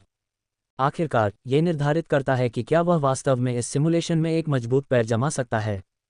यदि वह इस चरण को पूरी तरह से पूरा कर सकता है, तो कोई कारण नहीं था कि मिल्टन इस पुनर्जन्म सिमुलेशन में वास्तविकता से भी अधिक उच्च क्षेत्र में साधना न कर सके। यदि वह वास्तव में ऐसा कर सकता है तो मिल्टन को बहुत लाभ होगा। आखिरकार इस बार उसने पुनर्जन्म सिमुलेशन के लिए केवल एक ही अवसर बिताया था। वास्तव में 500 साल बहुत कुछ हासिल करने के लिए पर्याप्त नहीं है, लेकिन एक पुनर्जन्म सिमुलेशन के लिए जमा किए गए 500 साल उसे बहुत बड़ी वृद्धि का मौका दे सकते हैं। ये सिम्युलेटर की शक्ति है। बेशक यह आसान नहीं है, क्योंकि इस पुनर्जन्म सिमुलेशन में इस बिंदु तक पहुंचने के लिए मिल्टन ने पहले ही 1 वर्ष से अधिक समय बिताया था। वह सफल हो सकता है या नहीं, ये सब अंतिम आध्यात्मिक शरीर परिवर्तन पर निर्भर करता है। फिर भी इस महत्वपूर्ण क्षण में जो उसके सिमुलेशन के अंतिम परिणाम से संबंधित है, वह सीधे अंतिम परिणाम को प्रभावित नहीं कर सकता। ये स्थिति निस्संदेह बहुत अनिश्चितता से भरी है। समय धीरे धीरे बीत रहा था और सब कुछ सुचारू रूप से चल रहा था। मिल्टन स्पष्ट रूप से अपने आदिम आत्मा शरीर के भीतर लगातार बनने वाली एकदम नई चेतना को देख सकता था। नवगठित आत्मा चेतना और वास्तविकता से उसके द्वारा बनाए गए चेतना में कोई संघर्ष नहीं था। कम से कम इस क्षण में मिल्टन को संघर्ष की कोई भावना महसूस नहीं हुई। मिल्टन ने इस स्थिति का अनुमान लगाया था। आखिरकार चाहे वह उसकी वास्तविक दुनिया की चेतना हो या पुनर्जन्म सिमुलेशन में पैदा हुई नई चेतना, अंततः वे दोनों उसकी अपनी आत्मा का हिस्सा थे। तो स्वाभाविक रूप से कोई संघर्ष नहीं होगा। शुरू से ही मिल्टन को इस बात की चिंता नहीं थी कि आध्यात्मिक शरीर के परिवर्तन से उभरने वाली नई चेतना और इस दुनिया में उनके साथ लाई गई चेतना में टकराव होगा। बेशक ये तथ्य कि ऐसा कोई संघर्ष नहीं हुआ था मिल्टन के विचारों को मान्य करता है। आखिरकार कभी कभी उनके अनुमान जरूरी नहीं कि 100% सही हों। यदि वास्तविक दुनिया की चेतना वास्तव में सिमुलेशन में पैदा हुई चेतना से टकराती है तो यह एक अच्छा संकेत नहीं होगा, क्योंकि इसका मतलब ये होगा कि बहुत अधिक संभावना है कि वह आरोहण के बाद आध्यात्मिक शरीर परिवर्तन को सुचारू रूप से पूरा नहीं कर पाएगा। आखिरकार इस दुनिया में पुनर्जन्म अनिवार्य रूप से चेतना को वास्तविकता से बचाए रखेगा। वास्तविक दुनिया की चेतना के बिना मिल्टन इस दुनिया में उच्च क्षेत्र में साधना करने में असमर्थ होंगे। सौभाग्य से ऐसी स्थिति उत्पन्न नहीं हुई जैसा कि मिल्टन चेनी ने अनुमान लगाया था। नवनिर्मित चेतना ने इस समय उनकी मूल चेतना के साथ जरा भी संघर्ष नहीं किया था और मिल्टन को लगा कि वे अपने परिवर्तन को पूरा करने से बहुत दूर नहीं हैं। इस समय मिल्टन चेनी सफलतापूर्वक ऊपर चढ़ने और अपने क्षेत्र को दृढ़ता से स्थिर करने से केवल एक कदम दूर थे। समय बीतता गया और एक और पल बीत गया। इस समय नई चेतना पूरी तरह से बन गई थी। वह क्षण जब आध्यात्मिक शरीर की चेतना पूरी तरह से पैदा हुई थी। चेतना ने मिल्टन चेनी की मूल चेतना के साथ संघर्ष नहीं किया, बल्कि इसके बजाय उसमें विलीन हो गई। इस घटना ने मिल्टन को थोड़ा आश्वस्त महसूस कराया। वास्तव में ऐसा ही था। ऐसा लग रहा था कि उनकी भविष्यवाणी पूरी तरह से सही थी, बिना किसी आश्चर्य के। इसका मतलब यह भी था कि मिल्टन की चेतना मजबूत हो गई थी और इस पुनर्जन्म सिमुलेशन में वास्तविकता की तुलना में उच्च क्षेत्र में साधना करने की अच्छी संभावना थी। बेशक ये सिर्फ एक संभावना थी। इस लक्ष्य को वास्तव में पूरा करना बेहद मुश्किल था। मिल्टन चेनी के लिए भी, जिन्होंने अनगिनत पुनर्जन्म सिमुलेशन का अनुभव किया था, यह मामला था। अगले ही पल मिल्टन ने सोचना बंद कर दिया और अपने मन में विचारों को दबा दिया। हालांकि वह अपने परिवर्तन को पूरा करने से केवल एक कदम दूर था, क्योंकि यह अभी तक सफल नहीं हुआ था। मिल्टन थोड़ी सी भी ढिलाई बर्दाश्त नहीं कर सकता था। चेतना के निर्माण के बाद मिल्टन के आदिम आत्मा शरीर में परिवर्तन अधिक से अधिक स्पष्ट हो गया। मिल्टन का विशाल आध्यात्मिक शरीर धीरे धीरे सिकुड़ने लगा। यह मिल्टन की मुख्य चेतना द्वारा आध्यात्मिक शरीर को सक्रिय रूप से प्रभावित करने के कारण नहीं था, बल्कि परिवर्तन के कारण हुआ एक परिवर्तन था। आदिम आत्मा शरीर का धीरे धीरे सिकुड़ना वास्तव में मिल्टन के आध्यात्मिक शरीर की ऊर्जा के संघनन का प्रतिनिधित्व करता था। यह सिकुड़ना मिल्टन की चेतना द्वारा नियंत्रित सिकुड़न से पूरी तरह अलग था, क्योंकि यह केवल रूप में परिवर्तन नहीं था, बल्कि मिल्टन के आध्यात्मिक शरीर की ऊर्जा का संघनन था। मिल्टन स्पष्ट रूप से महसूस कर सकता था कि उसके आध्यात्मिक शरीर में कुछ अतिरिक्त लग रहा था। ऐसा लग रहा था जैसे इस समय उसके आध्यात्मिक शरीर में कुछ बिल्कुल नए अंग बन रहे थे। यह एक बहुत ही अजीब अनुभूति थी। कम से कम इस पुनर्जन्म अनुकरण में मिल्टन को ऐसा अनुभव कभी नहीं हुआ था। जहां तक उसके आध्यात्मिक शरीर में अचानक बनने वाले भौतिक अंगों का मतलब है, जबकि मिल्टन 100% निश्चित नहीं हो सकता था, उसके पास कुछ अनुमान भी थे। सबसे अधिक संभावना है कि वे रूपांतरित आध्यात्मिक शरीर को मध्य आदिम आत्मा क्षेत्र के अनुकूल होने की अनुमति देते थे। आखिरकार, हालांकि मध्य आदिम आत्मा क्षेत्र और आदिम आत्मा क्षेत्र एक ही दुनिया से संबंधित हैं, वे अंततः दो अलग अलग दुनिया हैं। अलग अलग दुनियाओं के साथ स्वाभाविक रूप से जीने के तरीके भी अलग अलग हैं। किसी भी मामले में ये स्थिति उस समय उसके लिए फायदेमंद थी। आरोहण के बाद आध्यात्मिक शरीर का परिवर्तन अब तक बिना किसी अप्रत्याशित घटना के बहुत आसानी से चल रहा था। अगर सब कुछ अनुमान के मुताबिक हुआ तो मिल्टन निश्चित रूप से परिवर्तन को पूरा कर लेंगे और मध्य आदिम आत्मा क्षेत्र में पूरी तरह से एकीकृत हो जाएंगे। धीरे धीरे अपने परिवर्तन के कारण आध्यात्मिक शरीर द्वारा खपत की गई ऊर्जा धीरे धीरे ठीक होने लगी। अपने आध्यात्मिक शरीर के बारे में मिल्टन की धारणा भी तेजी से अलग होती गई। समय बीतता रहा, सेकंड दर सेकंड, और मिल्टन ने समय बीतने के साथ अपने आध्यात्मिक शरीर के परिवर्तन को नहीं रोका। भले ही वह सफलतापूर्वक आरोहण कर चुका था, आध्यात्मिक शरीर के परिवर्तन को पूरा करना एक रात का मामला नहीं था। इसमें कितना समय लगेगा, ये खुद मिल्टन चेनी को भी नहीं पता था। परिवर्तन जारी रहे और सफल आरोहण के बाद 5वें चरण से 7वें चरण तक आदिम आत्मा शरीर का परिवर्तन अभी भी लगातार आगे बढ़ रहा था। ये कठिन परीक्षा एक लंबी, खींची हुई लड़ाई होने वाली थी। इसने निस्संदेह मिल्टन चेनी के धैर्य की परीक्षा ली, और धैर्य एक ऐसी चीज थी जिसकी मिल्टन में कभी कमी नहीं थी। शायद अतीत के मिल्टन में धैर्य की कमी थी, लेकिन अब के मिल्टन में निश्चित रूप से इसकी कमी नहीं है। जैसे जैसे समय बीतता गया, मिल्टन चेनी के सफल आरोहण के बाद अनगिनत सहस्राब्दियां बीत गईं।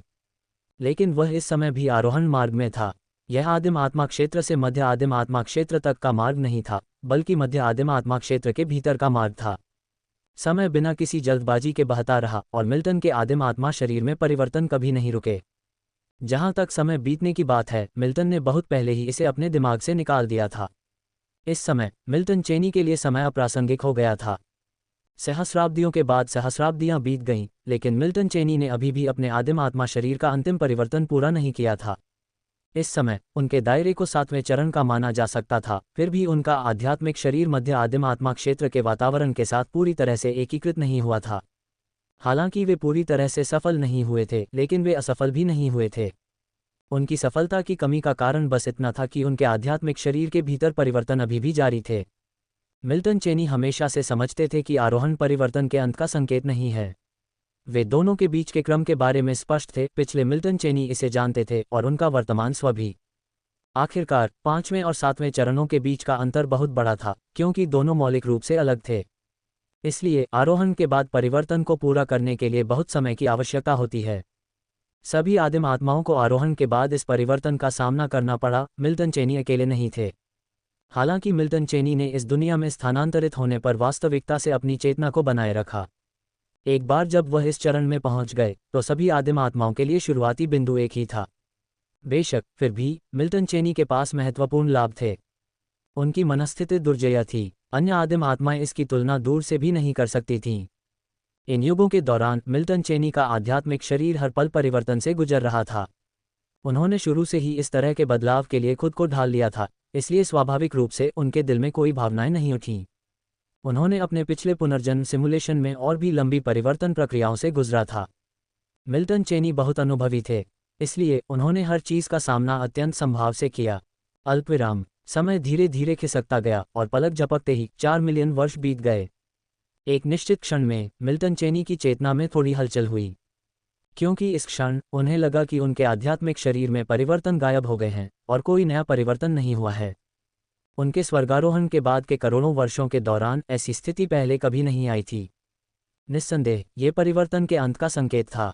लगभग 20 मिलियन वर्षों के बाद मिल्टन चेनी ने आखिरकार अपने आदिम आत्मा शरीर का परिवर्तन पूरा कर लिया था। इस क्षण उनका क्षेत्र वास्तव में 7वें चरण के आध्यात्मिक शरीर साधक का था और उनकी आदिम आत्मा मध्य आदिम आत्मा क्षेत्र के भीतर नई दुनिया में पूरी तरह से एकीकृत हो गई थी। मिल्टन चेनी के लिए यह एक बहुत बड़ी वृद्धि थी। कम से कम इस पुनर्जन्म सिमुलेशन के भीतर यह एक बहुत बड़ी वृद्धि थी। अगले ही पल मिल्टन चेनी ने अपने आध्यात्मिक शरीर में अंतर महसूस किया।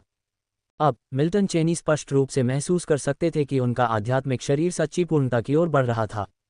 इसका मतलब था किसी भी दोष से रहित। इस क्षण में आरोही चैनल ने एक चमकदार सफ़ेद रोशनी बिखेरी। अब वास्तव में आरोही का अंतिम चरण था। एक पल में मिल्टन चेनी ने सहज रूप से अपने आध्यात्मिक शरीर के भीतर सभी ऊर्जा को जुटाया। उसका आध्यात्मिक शरीर एक अजेय बल के साथ आरोही चैनल से फट गया और इसका गंतव्य मध्य आदिम आत्मा क्षेत्र के भीतर था। बस एक पल में मिल्टन चेनी की आंखों के सामने की दुनिया में भारी बदलाव आया था। आरोही चैनल गायब हो गया, साथ ही आदिम आत्माओं का सागर भी गायब हो गया। उस पल उसकी आंखों में दुनिया असामान्य रूप से स्पष्ट हो गई। उसकी पुतलियों के भीतर जो दिखाई दिया वह एक बिल्कुल नई दुनिया थी। 7वें चरण के क्षेत्र ने उसे इस पुनर्जन्म सिमुलेशन के भीतर युगों की कीमत चुकानी पड़ी। पिछले मिल्टन चेनी ने शायद ऐसी चीजों के बारे में सोचने की हिम्मत भी नहीं की होगी। इससे पहले कि मिल्टन चेनी कोई नया विचार सोच पाते, अपरिचित विरासत में मिली स्मृति की एक लहर उनकी स्मृति सागर में बह गई। मिल्टन चेनी के दिमाग में विरासत में मिली स्मृति का यह अचानक उभरना स्पष्ट रूप से इस पुनर्जन्म सिमुलेशन के भीतर कई उदाहरणों के दौरान विरासत में मिली संयुक्त यादों से कहीं अधिक प्रचुर था। मिल्टन चेनी ने चुपचाप अपने मन में इन अतिरिक्त विरासत में मिली यादों को पचा लिया और कुछ समय के लिए अन्य विचारों को एक तरफ रख दिया।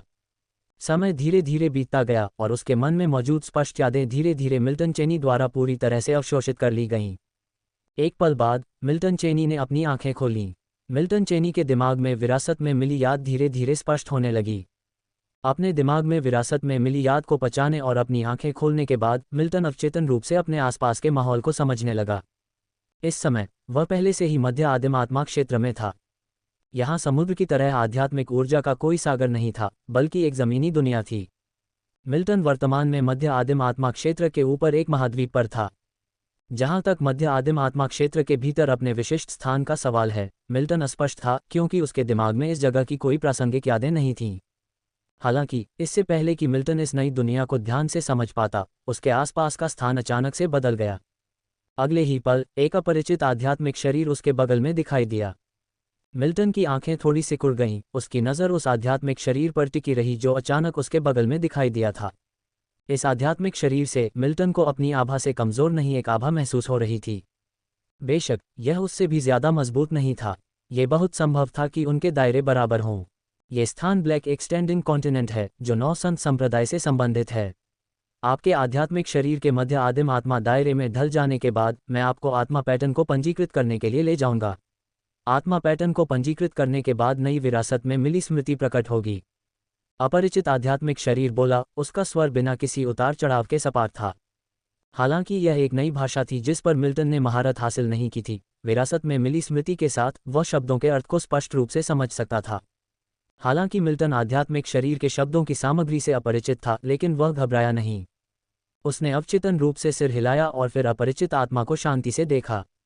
मिल्टन के सामने खड़ी आत्मा ने यह संदेश देने के बाद आगे कुछ नहीं कहा। उसकी नज़र भी मिल्टन के आध्यात्मिक शरीर से हट गई। उसके हाव भाव बिल्कुल नहीं बदले, मानो वह केवल एक मार्गदर्शक रोबोट हो। मिल्टन ने यह देखकर कोई आपत्ति नहीं की और इसके बजाय वहीं खड़े होकर अपने आध्यात्मिक शरीर में हो रहे बदलावों को महसूस करते हुए अपने परिवेश का निरीक्षण किया। आरोहण के बाद मिल्टन के आध्यात्मिक शरीर में जबरदस्त बदलाव हुए। मिल्टन अपने आध्यात्मिक शरीर में निहित एक शक्तिशाली ऊर्जा को स्पष्ट रूप से महसूस कर सकता था। एक बार फूटने के बाद यह ऊर्जा निस्संदेह अपार शक्ति रखती होगी। हालांकि इस समय मिल्टन ने अभी तक इस ऊर्जा को इस्तेमाल करने की कोशिश नहीं की थी। हालांकि वह पहले ही मध्य आदिम आत्मा क्षेत्र में चढ़ चुका था, फिर भी उसका आध्यात्मिक शरीर पूरी तरह से पर्यावरण के अनुकूल नहीं हुआ था। पूर्ण अनुकूलन में समय लगेगा। सौभाग्य से यह अवधि विशेष रूप से लंबी नहीं होगी। मिल्टन ने पहले ही इस पुनर्जन्म सिमुलेशन में करोड़ों वर्षों का अनुभव किया था। इस प्रकार कुछ मिलियन वर्ष तुलना में कुछ भी नहीं थे। मिल्टन का आध्यात्मिक शरीर स्थिर रहा और साथ ही उसने अपने परिवेश को महसूस करने के लिए अपनी अवधारणात्मक क्षमता का उपयोग किया। ये कहा जाना चाहिए कि यह वातावरण उसके लिए बहुत अपरिचित था। आखिरकार यह मिल्टन द्वारा अनुभव किए गए किसी भी पिछले पुनर्जन्म सिमुलेशन से अलग था। मध्य आदिम आत्मा क्षेत्र यकीनन आध्यात्मिक शरीर के लिए सबसे उपयुक्त दुनिया थी। ये दुनिया अनगिनत ऊर्जा धाराओं से भरी हुई थी। ऊर्जा की ये धाराएं आध्यात्मिक शरीरों के लिए बहुत सहायक थीं, और इस समय मिल्टन इस नए वातावरण के अनुकूल ढल रहे थे। एक सांस में मिल्टन स्पष्ट रूप से महसूस कर सकते थे कि ऊर्जा लगातार उनके आध्यात्मिक शरीर में प्रवाहित हो रही थी। हालांकि यह ऊर्जा उस समय मिल्टन के लिए बहुत ज्यादा नहीं थी। यह अभी भी एक सुधार था, भले ही मामूली हो। ये भले ही मामूली हो, अगर लंबे समय तक संचित रहे तो ये सुधार अभी भी उनके लिए महत्वपूर्ण लाभ ला सकते थे। ये कहना होगा कि हर पल विकसित होने का एहसास वाकई सुखद था। समय धीरे धीरे बीतता गया और इस समय मिल्टन के लिए कुछ मिलियन वर्ष लंबे समय नहीं माने जाते थे। एक क्षण में 1 मिलियन वर्ष बीत गए।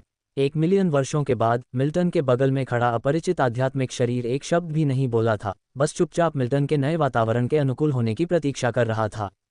बेशक मिल्टन को इससे कोई आपत्ति नहीं थी। जब तक आत्मा अचानक उस पर हमला नहीं करती, तब तक मिल्टन उसे ऐसे ही मानता जैसे कि वह अस्तित्व में ही नहीं है। अब तक मिल्टन मध्य आदिम आत्मा क्षेत्र के नए वातावरण के साथ पूरी तरह से ढल चुका था। उसका आध्यात्मिक शरीर पूरी तरह से मध्य आदिम आत्मा क्षेत्र में विलीन हो चुका था। समय आ गया है, मेरे पीछे आओ। मिल्टन के बोलने से पहले ही मार्गदर्शक आत्मा बोल पड़ी। अगले ही क्षण मिल्टन को स्पष्ट रूप से एक अकथनीय शक्ति का आभास हुआ जो उसके आध्यात्मिक शरीर को घेरे हुए थी। जिस क्षण यह विशेष शक्ति मिल्टन के आध्यात्मिक शरीर के चारों ओर लिपटी, उसकी चेतना भी एक पल के लिए रुक गई। मिल्टन ने इस खींचने वाली शक्ति का विरोध नहीं किया। आखिरकार उसे इस दुनिया की ज्यादा समझ नहीं थी। अगले ही क्षण मिल्टन का आध्यात्मिक शरीर उस क्षेत्र से गायब हो गया। न केवल उसका आध्यात्मिक शरीर अचानक उस क्षेत्र से गायब हो गया, बल्कि जब वह फिर से प्रकट हुआ तो उसने खुद को कोमल तालाब के पानी के बीच पाया। ये वह स्थान था जहां उसे अपनी आत्मा के प्रतिरूप को पंजीकृत करना था, जिसे आत्मा सफाई पूल के रूप में भी जाना जाता है। पूल के पानी में डूबे हुए मिल्टन को कोई तापमान महसूस नहीं हो रहा था। न केवल वह पूल के पानी का तापमान महसूस नहीं कर पा रहा था, बल्कि मिल्टन पानी के अस्तित्व को भी महसूस नहीं कर पा रहा था। उसकी धारणा में उसके आसपास कुछ भी नहीं था। ऐसा लग रहा था जैसे वह हवा में डूबा हुआ था और उसके आध्यात्मिक शरीर में इसके कारण जरा भी बदलाव नहीं आया। आखिरकार मिल्टन जानता था कि असली पानी कैसा होना चाहिए। मिल्टन के शरीर के चारों ओर से सफ़ेद धुंध उठ रही थी। हालांकि इस जगह पर होने के कारण मिल्टन को अपने आध्यात्मिक शरीर में कोई बदलाव महसूस नहीं हुआ। हालांकि मिल्टन चेनी जल्दी में नहीं थे, बल्कि धैर्यपूर्वक प्रतीक्षा कर रहे थे। इस समय उस अजीब आध्यात्मिक शरीर की उपस्थिति अब मिल्टन चेनी के आसपास नहीं थी। ऐसा इसलिए था क्योंकि आत्मा के प्रतीक का प्रवेश उस आध्यात्मिक शरीर द्वारा पूरा नहीं किया जा सकता था, इसे स्वयं द्वारा ही किया जाना था। आध्यात्मिक शरीर को केवल इतना करना था कि उसे यहाँ तक ले जाए। समय धीरे धीरे बीतता गया और एक पल के बाद मिल्टन को अपने दिल में हल्का बदलाव महसूस हुआ। ये शुरू हो गया है, उसने खुद से कहा। उसी समय आध्यात्मिक शरीर का परिवर्तन आखिरकार उम्मीद के मुताबिक हुआ। मिल्टन स्पष्ट रूप से महसूस कर सकते थे कि उनके आध्यात्मिक शरीर के भीतर ऊर्जा का धीरे धीरे स्राव हो रहा है। जो ऊर्जा मूल रूप से उनके नियंत्रण से परे थी, वह उस पल उनकी मुट्ठी में आ गई। मिल्टन अवचेतन रूप से अपने आध्यात्मिक शरीर के भीतर ऊर्जा को नियंत्रित करने लगे। अगले ही पल उनके आध्यात्मिक शरीर के अंदर से बहुत अधिक ऊर्जा फूट पड़ी। यह विशुद्ध रूप से मिल्टन चेनी के आध्यात्मिक शरीर से आध्यात्मिक शक्ति का एक सहज विस्फोट था। सातवें चरण के आध्यात्मिक शरीर से पूर्ण विस्फोट निश्चित रूप से एक बड़ी हलचल पैदा करेगा, लेकिन वास्तव में ऐसा नहीं था, क्योंकि जिस क्षण यह ऊर्जा मिल्टन के आध्यात्मिक शरीर से निकली, उसे तुरंत इस स्थान पर आत्मा सफाई पूल द्वारा उसके शरीर में वापस दबा दिया गया। और ऐसा परिवर्तन आत्मा सफाई पूल द्वारा उसके आध्यात्मिक शरीर में लाया गया एकमात्र परिवर्तन नहीं था। उसकी चेतना में और भी बड़ा परिवर्तन हो रहा था, जो इस समय एक परिवर्तन से गुजर रहा था।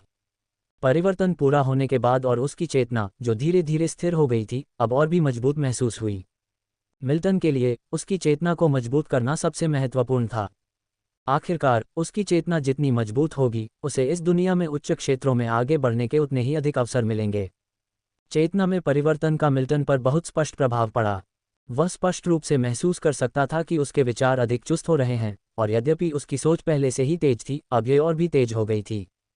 ये वे परिवर्तन थे जिन्हें वह स्पष्ट रूप से और सीधे महसूस कर सकता था। इस क्षण उसकी चेतना भी अत्यंत ठोस हो गई। अचानक मिल्टन के मन में अनगिनत विचार उभरे। चेतना के इस परिवर्तन को मिल्टन के लिए सबसे बड़ी मदद माना जा सकता है। बेशक ये केवल मिल्टन के संदर्भ में ही था। आखिरकार ये पुनर्जन्म सिमुलेशन केवल एक पुनर्जन्म सिमुलेशन था। यदि यह 5 पुनर्जन्म सिमुलेशन एक साथ होते तो चेतना का संवर्धन उसके लिए उतना महत्वपूर्ण नहीं होता। आखिरकार वास्तविक दुनिया में जो चेतना बची थी, वह पहले से ही पर्याप्त थी। इस दुनिया में पुनर्जन्म लेने के बाद मिल्टन को वास्तविकता से चेतना विरासत में मिली, हालांकि यह उसका केवल एक हिस्सा था। इसलिए चेतना का ये परिवर्तन मिल्टन के लिए इतना महत्वपूर्ण था। यदि मध्य आदिम आत्मा क्षेत्र में चढ़ना मिल्टन के आध्यात्मिक शरीर का सबसे बड़ा परिवर्तन था, फिर आत्मा सफाई पूल से गुजरना इस दुनिया में उसके पुनर्जन्म के बाद से चेतना का सबसे बड़ा परिवर्तन लाएगा। समय धीरे धीरे बीतता गया, अवधि अज्ञात। एक निश्चित क्षण में मिल्टन ने स्पष्ट रूप से अपने आध्यात्मिक शरीर के भीतर एक अपरिचित चिन्ह को प्रकट होते देखा। निस्संदेह ये चिन्ह तथाकथित आत्मा प्रतीक था। आत्मा प्रतीक एक तत्व आत्मा के लिए काफी महत्वपूर्ण था। यह मध्य आदिम आत्मा क्षेत्र में उनकी निरंतर उन्नति की कुंजी भी थी। संक्षेप में, आत्मा प्रतीक अनिवार्य रूप से एक तत्व आत्मा की पहचान का प्रतीक था। यह उपयोगी है यदि आप कहते हैं कि यह उपयोगी है, और नहीं तो नहीं। लेकिन इसके बिना आप बस नहीं कर सकते। जैसे ही आत्मा प्रतीक वास्तव में मिल्टन के आध्यात्मिक शरीर के भीतर अस्तित्व में आया, उसने पाया कि उसका बोधगम्य वातावरण फिर से बदल गया था। आत्मा सफाई पूल उसकी धारणा से गायब हो गया। मिल्टन के मन में एक बार फिर अपरिचित स्मृति का एक खंड प्रकट हुआ, और उसका आध्यात्मिक शरीर भी एक अजीब जगह पर फिर से प्रकट हुआ। अल्पविराम। समय बीतने के साथ पलक झपकते ही 30 मिलियन वर्ष बीत गए।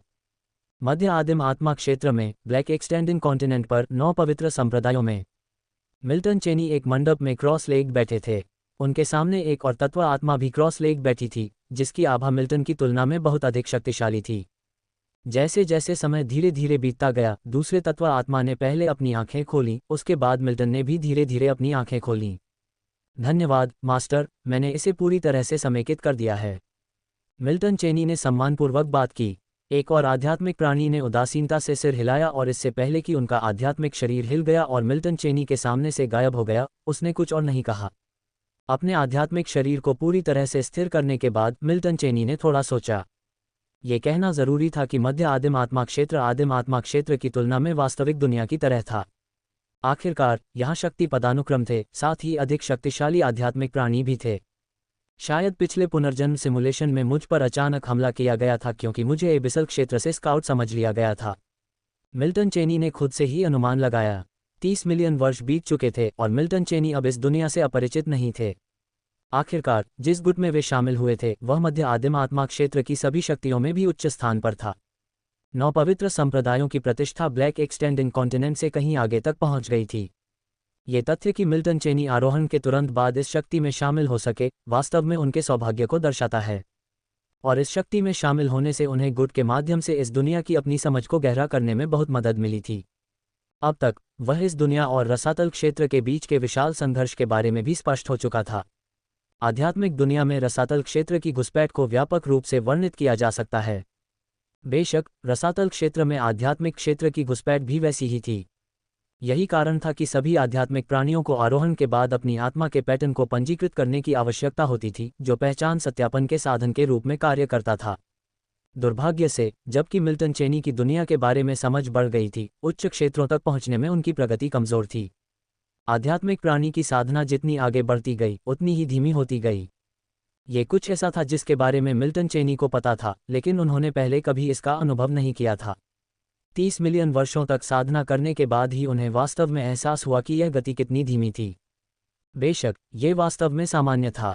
आखिरकार आध्यात्मिक प्राणियों का जीवन काल बहुत लंबा था। यदि उनकी साधना की गति लंबे जीवन के साथ साथ तेज रह सकती तो आत्मिक जाति केवल इस एक दुनिया तक सीमित नहीं होती। कोई भी जाति वास्तव में परिपूर्ण नहीं थी। कुछ मायनों में ब्रह्मांड अनुचित लग सकता है, लेकिन अन्य तरीकों से ये काफ़ी उचित है। 8वें चरण के दायरे में सफलता पाने के लिए मुझे पुनर्जन्म सिमुलेशन में कम से कम 500 मिलियन वर्षों की आवश्यकता होगी। वास्तव में जिसके बारे में बात करते हुए समय की यह अवधि वास्तव में इतनी लंबी नहीं है, लेकिन ये गारंटीकृत सफलता भी नहीं है। मिल्टन चेनी ने खुद से कहा, अगर सब कुछ सुचारू रूप से चला तो वह 500 मिलियन वर्षों के भीतर 7वें चरण के आध्यात्मिक शरीर के दायरे में सफलता पा सकता है और आध्यात्मिक शरीर का 5वां परिवर्तन पूरा कर सकता है। बेशक यह मानते हुए कि रास्ते में कोई दुर्घटना नहीं हुई। आखिरकार मध्य आदिम आत्मा क्षेत्र में कहीं भी वास्तव में सुरक्षित नहीं था। इसके अलावा आध्यात्मिक दुनिया के भीतर एक महान शक्ति के रूप में 9 पवित्र संप्रदायों को सीधे रसातल क्षेत्र का सामना करना पड़ा। हालांकि रसातल आध्यात्मिक दुनिया पर बड़े पैमाने पर आक्रमण नहीं करेगा, लेकिन कभी कभी छोटे पैमाने पर युद्ध छिड़ जाते थे। यदि ऐसा कोई युद्ध छिड़ जाता है और मिल्टन चेनी को भर्ती किया जाता है तो वह इनमें से किसी एक संघर्ष में मर सकता है। इस प्रकार के युद्धों में 7वें चरण का क्षेत्र व्यावहारिक रूप से तोप के चारे से अलग नहीं था। बेशक ऐसा होने की संभावना बहुत अधिक नहीं थी। हालांकि समय समय पर युद्ध छिड़ते रहते थे, लेकिन ये दुनिया की समयरेखा के सापेक्ष था। यह असंभव था कि हर कुछ 100 मिलियन वर्षों में युद्ध छिड़ जाए, शायद हर कुछ युगों में संभव था। मिल्टन चेनी का मानना था कि उनकी किस्मत इतनी बुरी नहीं होनी चाहिए। भले ही युद्ध छिड़ गया हो और उसे भर्ती कर लिया गया हो, लेकिन ये पूरी तरह से निश्चित नहीं था कि वह मर जाएगा। आखिरकार अन्य तोप के चारे की तुलना में मिल्टन चेनी ने बहुत कुछ झेला था। वह अच्छी तरह से जानता था कि कैसे बेहतर तरीके से जीवित रहना है। इसका मतलब यह भी था कि पुनर्जन्म सिमुलेशन के इस चक्र में उसके पास 8वें चरण के आध्यात्मिक शरीर के दायरे में प्रवेश करने का एक बड़ा मौका था। हालांकि 9वें चरण तक पहुंचने की संभावना बहुत कम थी। अन्य कारकों को अलग रखते हुए उसकी वर्तमान चेतना शक्ति अकेले 9वें चरण के आध्यात्मिक शरीर के दायरे में प्रवेश करने के लिए अपर्याप्त थी, जब तक कि 8वें चरण में प्रवेश करने के बाद वह आध्यात्मिक शरीर और अपनी चेतना दोनों में एक साथ परिवर्तन करने में कामयाब नहीं हो जाता। अन्यथा उम्मीद बहुत कम थी।